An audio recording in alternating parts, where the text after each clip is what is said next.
2019년 마지막 주일 예배입니다. 그렇죠? 지금까지 여기까지 인도하신 우리 에베네셀의 하나님, 우리 하나님께 우리 영광의 박수 돌렸으면 좋겠습니다. 감사합니다.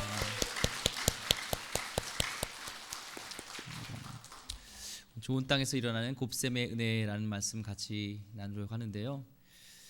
전에 우리 광고도 했지만 우리 신년을 말씀으로 또 새롭게 시작하려고 합니다. 새로 말씀을 붙들고 살아야 되는데 귀한 또 우리 차준희 목사님이 오세요. 한번 이렇게 오면 우리 교회에서 또 초대하기가 쉽지 않을 것 같아요. 그러니까 좀 스케줄이 꽉꽉 차 있어요. 그러니까 이렇게 하나님 은혜로 우리 교회에 오시게 됐는데 사무함으로 5번밖에 안 돼요. 자, 수요예배는 원래 수요일 날 나오시죠? 금요예배도 또 나오시죠? 목요일 하루만 나오시면 돼요. 그 새벽은 어차피 나오시는 거고, 그러니까 이 5번 사무함으로, 사무하는 자에게 하나님께서 주신 은혜가 있습니다. 천국은 침노하는 자의 것이라고 했으니까 사무하시고 5번 이 새해 이 말씀의 은혜로 내가 살겠습니다. 하나님 한번 결단하고 한번 5번 작정하고 오시고, 이어서 또 우리 특세도 이어지니까 원래는 새로부터 특세인데 어쨌든 좀 구분하기 위해서 했어요. 그래서 특별 새벽 기도로 한번 내년에는 우리 새로운 해에는 좀 우리 기름교회가 새롭게 우리 시작하는 그런 한 해 되기를 소망합니다. 우리 옆분하고 인사했으면 좋겠습니다. 사랑합니다. 축복합니다. 축복합니다. 반갑습니다. 예, 옆에 있어서 함께 해주셔서 감사합니다. 예, 그래 너무 행복했습니다. 예.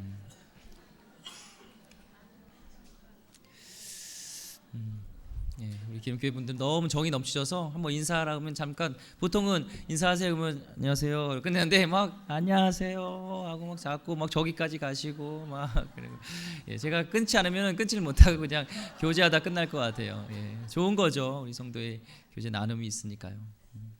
그래도 이제 말씀을 들어야 되니까요. 한번 들어주시고 오늘 좋은 땅에서 일어나는 곱셈의 은혜라는 제목 같이 나누려고 합니다. 혹시 나비 효과라고 하십니까? 나비 효과? 나비야 하면 고양이 이렇게 오는 게 나비 효과가 아니라 예, 아마존이라는 이런 곳에 나비가 이렇게 날개짓 펄럭하는 그 날개짓 하나가 지구 반대편에서는 태풍이 될 수 있다는 그런 이론입니다. 그러니까 작은 시작이 아주 큰 파급 효과를 일으킨다는 것이죠. 근데 성경에 보면 이런 나비 효과가 굉장히 많습니다. 하나님 말씀에 능력이 있어서 그 말씀 하나가 큰 영향력을 끼친 게 많죠. 태초에 하나님이 천지를 창조하시니라 하면서 말씀으로 빛이 있으라 했더니 빛이 쫙 생기고, 하나님 말씀에 동물과 식물들을 만들었는데 원숭이를 하나 이렇게 만드셨을 거 아니에요. 그렇죠? 근데 예전에 신약을 배우면서 최종신 교수님이 얘기하시더라고요. 의문점을 이렇게 설명해 주더라고요. 원숭이가 하나를 만들었지만 그 안에 가득한 지인이 있어서 시간이 지나고 대가 거듭할수록 각종 각색의 그런 원숭이들이 쫙 나온다는 거예요. 이렇게 쫙 나오는 것들. 하나님은 그렇게 만드셨다는 그 안에. 그래서 그렇구나. 하나님의 말씀은 1 더하기 1이 아니라 그 말씀에 능력이 이러면 멀티플라이하는 곱셈 이렇게 퍼져가는 놀라운 은혜가 있는 것을 보게 됩니다. 그렇죠? 성경에 보면은 하나님 말씀에 그 인생이 확 바뀌고 하나님 말씀에 삶이 이렇게 변화되어지는 걸 보면 이것은 곱셈의 은혜가 아니면 설명할 수 없는 거죠. 하나님의 말씀은 2000년 전이나 지금이나 변함이 있다 없다? 없습니다. 하나님 말씀은 지금도 생동력 있고 좌우의 날성건 같아서 예리하여서 우리 관절과 골수를 쪼개기자 하고 우리 생각을 감찰하시는 능력의 말씀인 줄 믿습니다. 오늘 말씀이 그런 거에 대한 원리, 어떻게 하면은 곱셈의 은혜가 우리 가운데 있을까라는 것을 설명해 주는 원리가 오늘 말씀이에요. 그래서 오늘 잘 들으면요 곱셈의 은혜가 있을 줄 믿습니다. 예. 오늘 예수님께서 말씀해 주신 이 유명한 비유는요 씨 뿌린 자의 비유예요. 씨 뿌린 사람은 누구예요? 씨 뿌린 사람은 하나님이시죠. 그 씨앗은 뭐예요? 하나님의 말씀, 변함이 없는 말씀, 완전하신 말씀, 이 말씀을 얘기하고 있습니다. 그렇죠? 하나님께서 아브라함에게 내 씨로 말미암아 바다의 모래처럼 많은 백성을 이룰 것이다 할 때 진짜로 그 일이 이루어졌고, 또 지금도 그 믿음의 자손들이 계속적으로 늘어나는 것은 하나님의 그 말씀에 곱셈의 은혜가 있다는 것을 알게 됩니다. 오늘 말씀 본문에 보면은 8절 말씀 한번 볼까요? 마가복음 4장 8절 말씀이에요. 시작. 더러는 좋은 땅에 떨어짐에 자라 무성하여 결실하였으니 30배나 60배나 100배가 되었느라 하시고, 씨앗이 좋은 땅에 떨어졌습니다. 근데 여기서 결실을 맺는 그것을 보니까 어떤 좋은 밭은 남보다 능력이 많은 사람, 재능이 많은 사람이 아니라는 것을 알 수가 있어요. 그러면 어떤 좋은 밭에 있는 사람은 어떤 사람이냐? 마가복음 4장 20절 말씀에 이 말씀에 대한 해석이 있습니다. 한번 20절 말씀 읽어보겠습니다. 시작. 좋은 땅에 뿌려졌다는 것은 곧 말씀을 듣고 받아 30배나 60배나 100배의 결실을 하는 자니라. 아멘. 여기서 주목해야 될 단어가 말씀을 듣고 받아라는 거예요. 결실을 맺는 자, 곱셈의 은혜가 있는 자는 능력이 있는 자가 아니라, 말씀을 많이 듣는 자가 아니라, 성경 공부를 많이 한 자가 아니라 누구예요? 말씀을 듣고 받아. 다른 말로 하면은 순종. 말씀에 순종하는 사람이 30배, 60배 결실이, 100배의 결실이 있구나라는 것을 보게 됩니다. 이것은 30배, 60배, 100배만 결실을 맺은 것이 아니라 이것은 신묘불축, 때로는 신묘막측 같은 뜻이죠. 이 하나님의 역사로 일어난다는 거예요. 이것은 30배, 60배, 100배만이 아니라 신묘막측한 은혜가 우리 가운데 있다는 것을 보게 됩니다.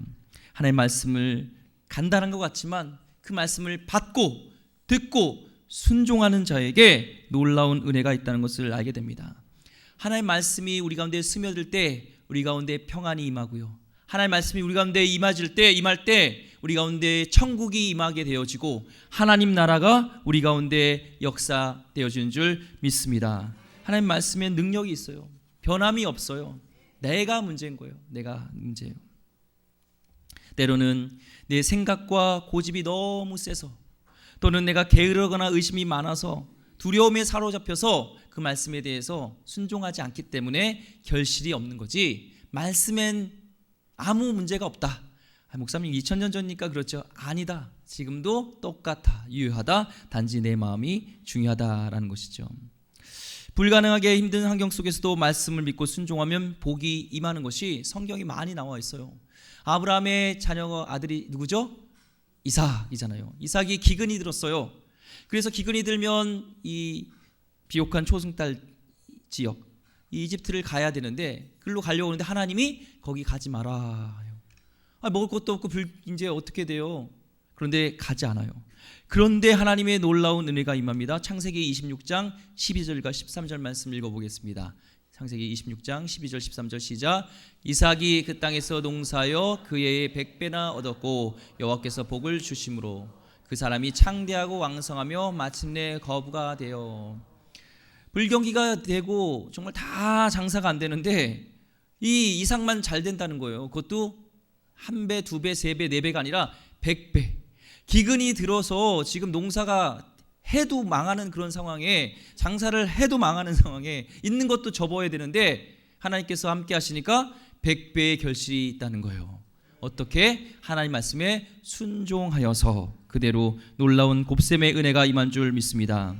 하나님 말씀의 씨앗은 엄청난 능력과 축복이 담겨져 있습니다. 씨앗이 최상품 씨앗이에요. 최상품 씨앗이에요. 이것은 변함이 없어요. 문제는 뭐예요? 내 마음의 밭이 문제예요. 오늘 말씀에 보면은 4가지 밭이 나오는데 이 최상품 품종의 씨앗이 말씀이 심겨졌는데 문제는 내 마음의 밭 때문에 그 결실이 없다는 것을 얘기합니다. 한번 그 잘못된 마음밭이 소개하고 있는데요. 혹시 내 마음밭이 그래야겠다면, 그래서 내 삶 가운데 놀라운 곱셈의 은혜가 없고 말씀에 그런 이렇게 축복이 없었다면은 한번 내 마음밭을 다시 한번 돌이켜보고 그 말씀에 순종하길 소망합니다.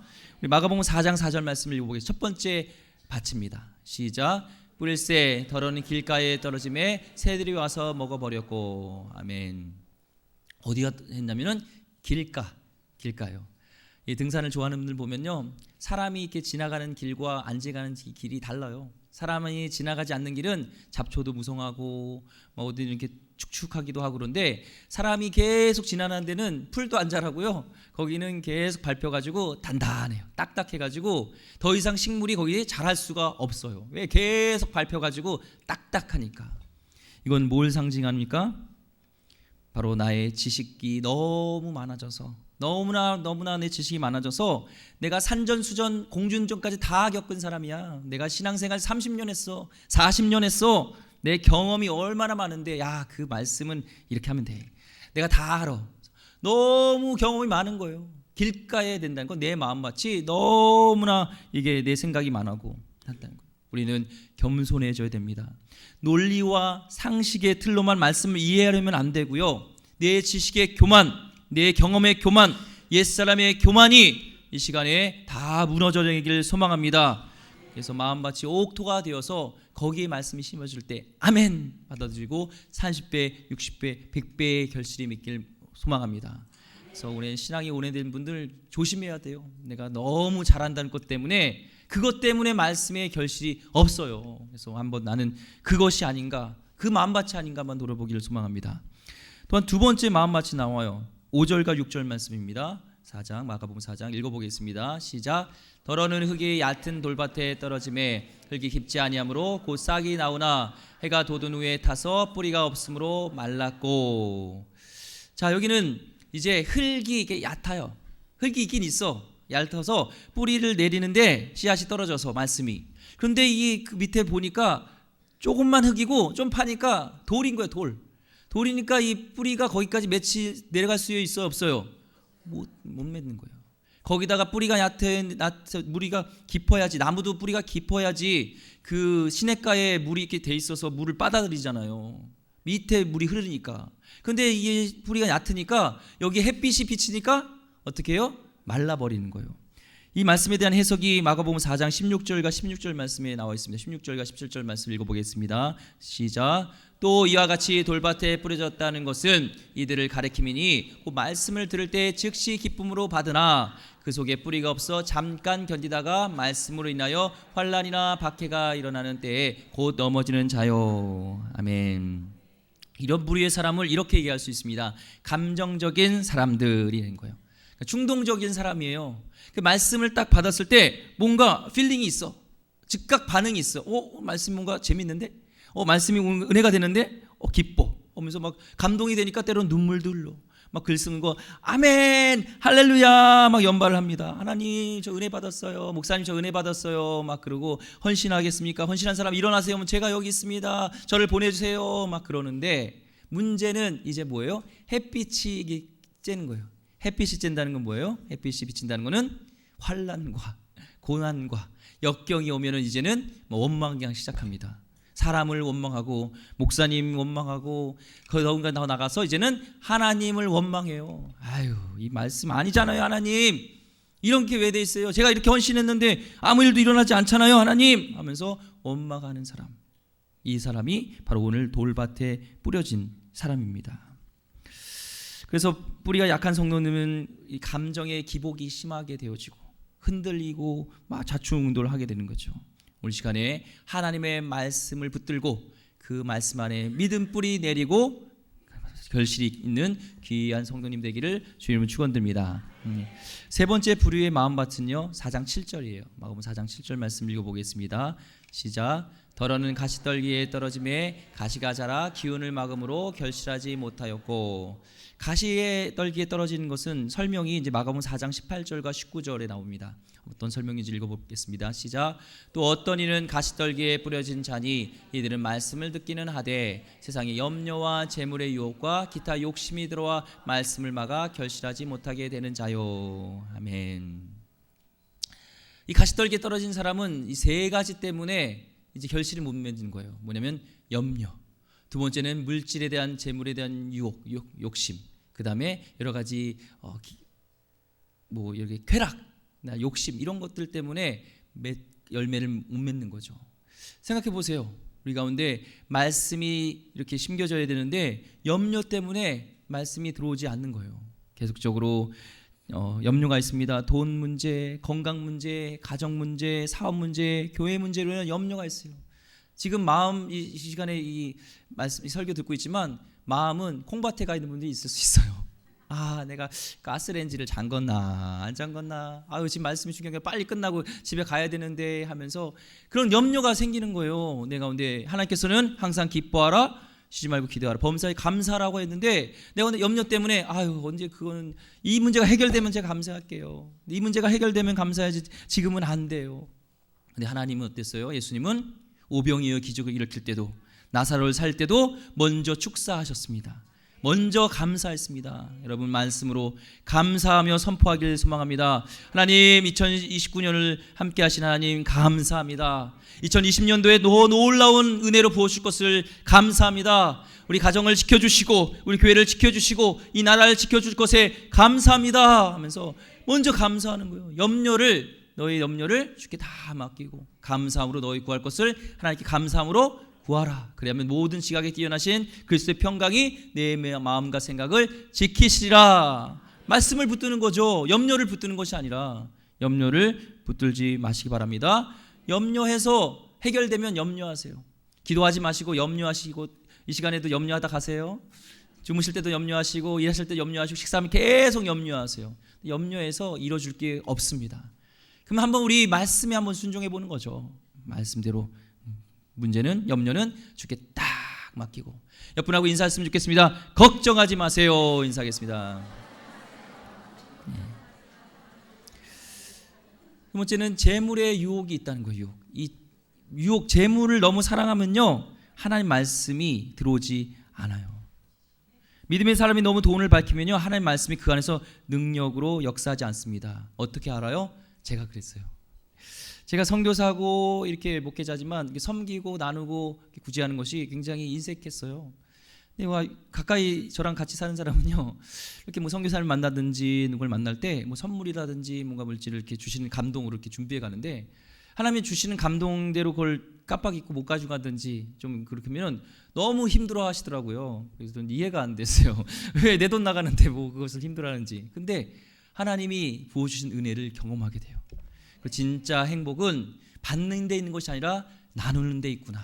성경에 분명히 섬기는 자가 나누는 자가 더 복되도다 말씀하고 있잖아요. 우리 차인표 예전에 연예인 있잖아요. 그 시네라. 행복을 뭔가 내가 갖고 더 누리는 데 가졌어요. 근데 시네라를 보면 너무 행복하니까 강요하고 계속 이렇게 얘기를 하다 보니까 나누는 것들, 아프리카에 있는 가난한 자를 나누고 이런 섬기는 것들을 같이 하자고 얘기를 해요.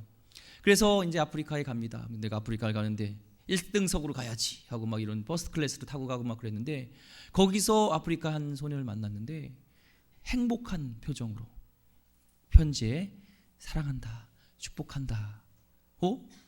나는 내가 저들에게 뭔가를 줄 수 있다고 생각했는데 저들이 나에게 줄 수 있는 게 더 크네. 저들이 나에게 주면서 그 말 한마디에 행복해하네 하면서 이분이 거기서 말씀에 감동이 되고 성령께서 역사해서 변화가 되어 울면서 회개하고 돌아올 때는 그냥 그 퍼스트 클래스 다 반납하고 이코노믹 타고 오면서 지금은 나누고 섬기면서 또 그런 구제단체에서 같이 활동하면서 행복한 삶을 살고 있는 것을 보게 됩니다. 여러분 더 가지려고 하지 마시고 성경 말씀 그대로 더 나누고 섬길 때 그것이 축복이 있고요 더 은혜가 있는 거예요. 잠언서 11장 24절과 25절 말씀 읽어보겠습니다. 잠언서 11장 24절 25절 시작. 흩어 구제하여도 더 구하게 되는 일이 있나니 과도히 아껴도 가난하게 될 뿐이니라. 구제를 좋아하는 자는 풍족하여질 것이요 남을 윤택하게 하는 자는 자기도 윤택하여지리라. 아멘. 이 기업에 있어서 5% 성장보다 30% 성장이 더 쉽대요. 왜냐하면 5% 성장하려면 아끼고 기존의 방법대로 막 해야 돼요. 옛날 방식대로. 근데 30% 이상 성장을 하기 위해서는 혁신이 일어나야 되는 거예요. 과거의 틀을 벗어버리는 거예요. 마찬가지로 우리 가정 가운데 우리 기름 가운데 혁신이 일어나길 소망합니다. 저 말씀을 붙들고요 구제하여도 더 가난해지지 않는다잖아요. 이 말씀이 진리라면 한번 이대로 살아보는 거예요. 더 나눠보고 섬겨보고 더 흘려보내보세요. 하나님을 위해서 가난한 자를 위해서 더 흘려보내보세요. 하나님이 어떻게 축복하시는지 이런 것들이죠. 우리 기름교회도 아끼기보다는 우리가 잘 먹고 잘 사가 아니라 더 나누고 섬기고 선교하고 구제하고 전도하는 데 쓸 때 하나님의 놀라운 축복이 임할 줄 믿습니다. 세계도 그런 부호들을 보면요 나누는 사람들이에요. 기부를 많이 하는 빌 게이츠 30조, 워런 버핏 25조, 조지 스로스는 10조. 그런데 곧 1위가 바뀔 것 같다는데요. 페이스북을 창시한 마크 저크버그는요 자기의 99% 주식을 기부했습니다. 52조. 자기 첫 딸이 이제 돌이 되는 날 기념으로 그것을 기부했어요. 딸이 태어났는데 딸이 살아가는 이 세상이 아름다웠으면 좋겠다. 더 이렇게 나누고 섬기며 더 이렇게 흘려보내는 그런 사회가 되길 꿈꾸면서 하나님 말씀에 근거하여서 흘려보내는 거죠. 그러니까 하나님이 더 지혜도 주시고 하나님이 그런 능력도 주시고 성경에 보면은 힘도 지혜도 물질도 금도 은도 다 내 것이라고 하면서 하나님이 두루 살피시다가 중심이 합한 자를 하나님께서는 주신다고 하잖아요. 내 마음의 중심이 한번 말씀에 근거하여서 더 이제는 나누고 더 내가 섬기는데 거기에 우리가 순종하기를 소망합니다. 또한 세 번째 그런 말씀이 심어졌을 때 결실을 못 내는 것은 기타 욕심, 쾌락인 거예요. 쾌락. 온갖 종류의 쾌락입니다. 말씀 듣고 은혜 받는 것보다 세상에 있는 게 너무 좋은 거예요. 가고 싶은 여행지도 많고 만날 모임도 많고 연말 연시 되니까 만날 때 많죠. 그 만날 친구들도 많고 보고 싶은 TV도 요즘 연말 연시 되니까 얼마나 무슨 가요 대상이라든지 막 이런 거 많이 하잖아요. 막 TV 영화에서도 막 연말 연시를 해서 재밌는 것들이 막 합니다. 공부도요. 공부 열심히 안 하면 낙제합니다. 마찬가지로 내 영혼의 운명이 걸린 하나님의 말씀을 그렇게 대하면 우리도 은혜 받기 어렵죠. 은혜는 하나님이 젖어 주시는 거지만 은혜 받을 수 있는 환경은 우리가 만들어야 되잖아요. 이제는 한번 결심했으면 좋겠습니다. 교회에 오는 걸 그냥 세상에서 즐기다가 막 그렇게 오다가 피곤해가지고 빨리 때우고 이제 교회 가야지. 이제 지나가야지. 여기는 보험 들듯이 교회 와가지고 교회 예배 안 드리면 왠지 내가 벌 받을 것 같아. 그래서 보험 들듯이 이러지 마시고 결단하고 하나님 말씀에 내가 받고 순종하겠습니다. 내가 은혜 받고 가겠습니다라는 그런 결심이 있어야 된다는 거예요. 심플하게 좀 정리하시길 소망합니다. 그 100주년 기념교회 예전에 담임하셨던 이재철 목사님이시죠. 그분이 이제 고2 때 이분은 굉장히 이성적이고 주관적인 걸 배제하고 객관적이고 감성적인 것보다는 감정적인 보다는 이성에 근거한 이런 논리에 근거한 이런 삶을 사는 분이시잖아요. 근데 이분이 고2 때 굉장히 이상한 회개망측한 소리를 들은 거예요. 성경에 오병이어의 사건이 있다는 거예요. 떡 5덩어리와 물고기 2마리로 5,000명을 먹이고도 12광절이 남았다. 이분의 논리는 이건 도저히 동화 같은 얘기가 왜 성경에 있고 이걸 믿으라고. 그래서 어렸을 때 이제 그 교회를 갔더니 그 말씀이 의문이 생기고 이거는 도저히 있을 수 없는 일인데, 그런데 강단에서 담임 목사님이 그 오병이어 설교를 막 하시면서 강단을 치면서 이 말씀을 믿어야 된다고 하나님 말씀이라고 막 그런 거예요.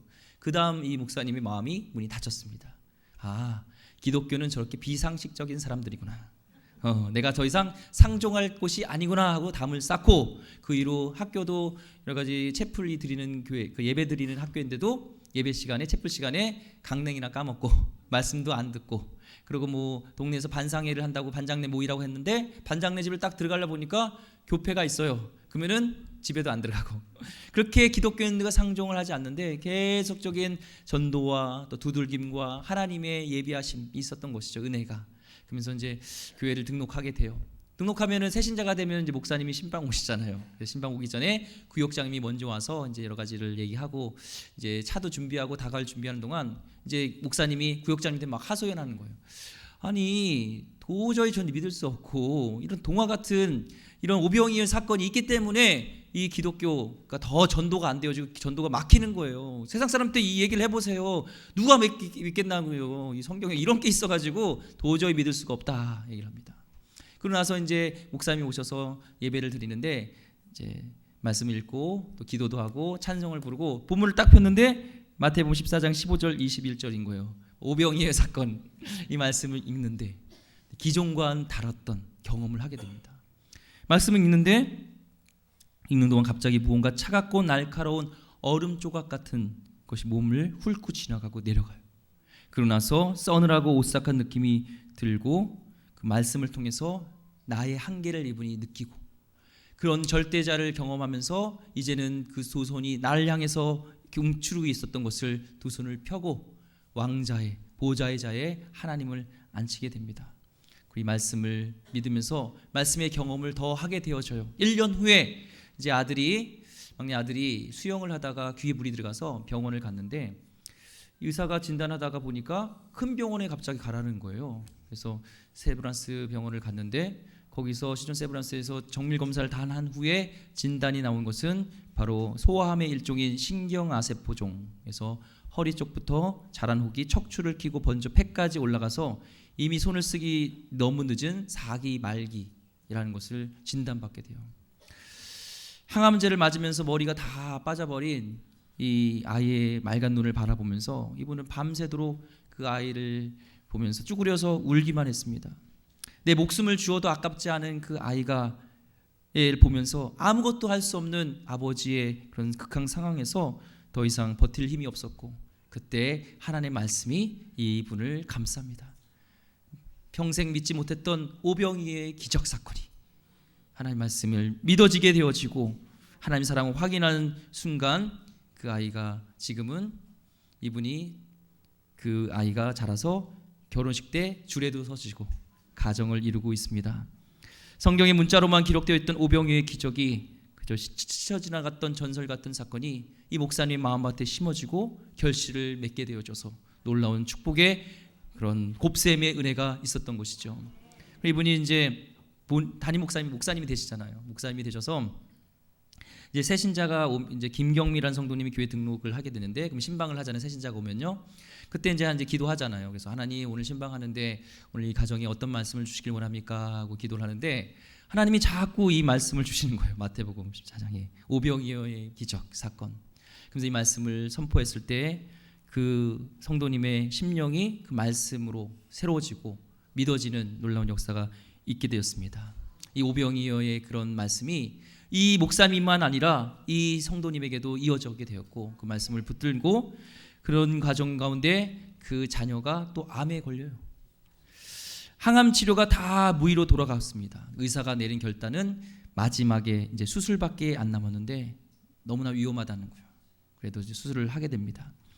세브란스 병원에서 진천 7시간의 대수술을 하게 됩니다. 모든 사람들이 다 정말 절망 속에 있었고, 정말 이분도 말씀이 들어가기 전까지는 늘 눈물로써 밤을 지내고 죽어가는 자녀를 보면서 정말 안타까운 그런 사람이었는데, 하나님 말씀이 들어오면서 마음속에 평안이 느껴졌고, 그 빈들과 같은 그곳에서 하나님 말씀이 임하셨고 순종하였을 때 오병이의 이적이 일어났던 것처럼 빈들과 같은 이 성도님의 마음속에 하나님의 말씀이 임하였고, 그대로 믿음으로 순종하였을 때 그 아이가 마지막에 생명을 되찾게 되어집니다.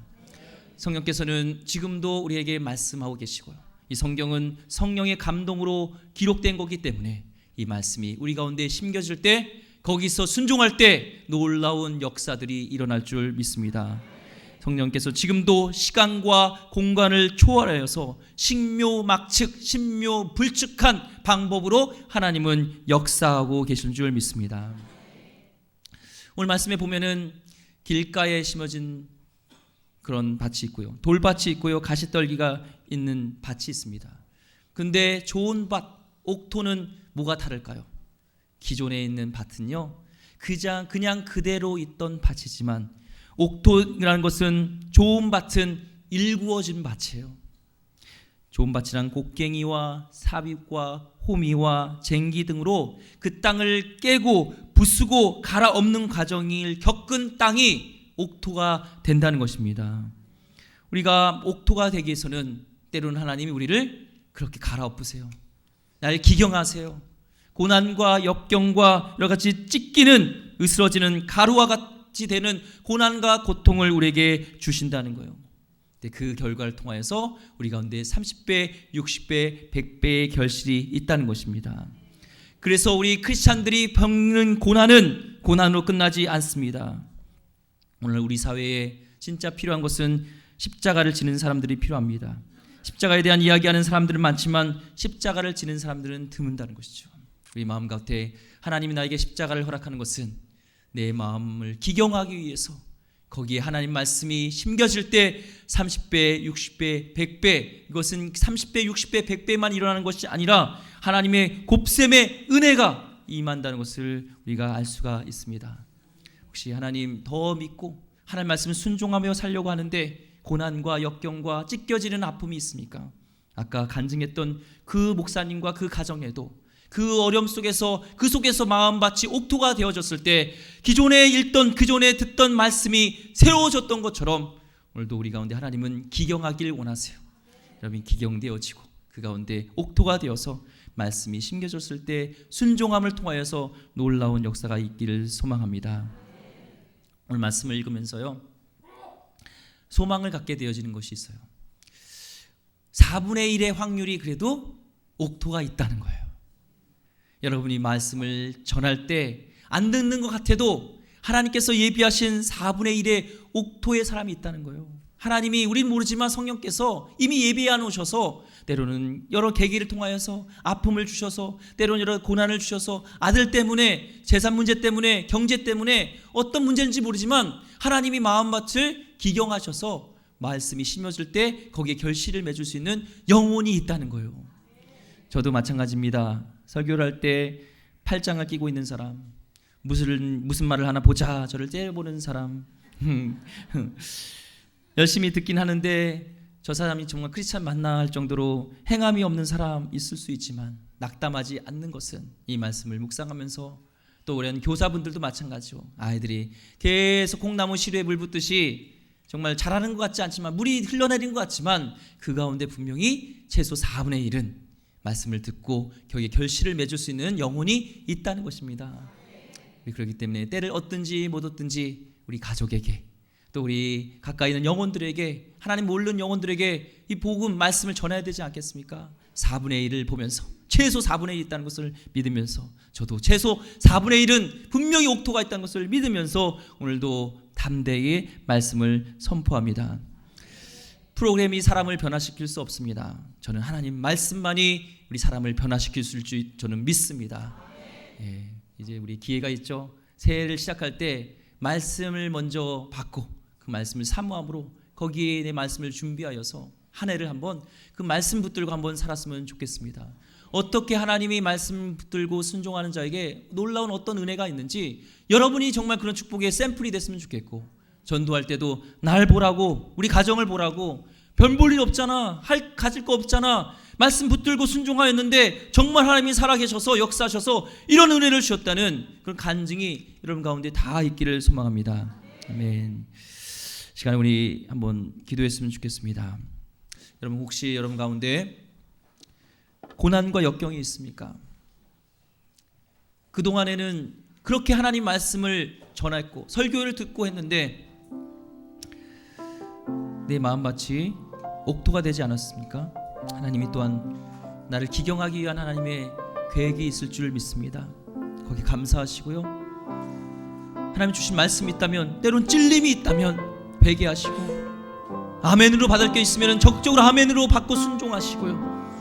한번 우리 이제는 새로워졌으면 좋겠습니다.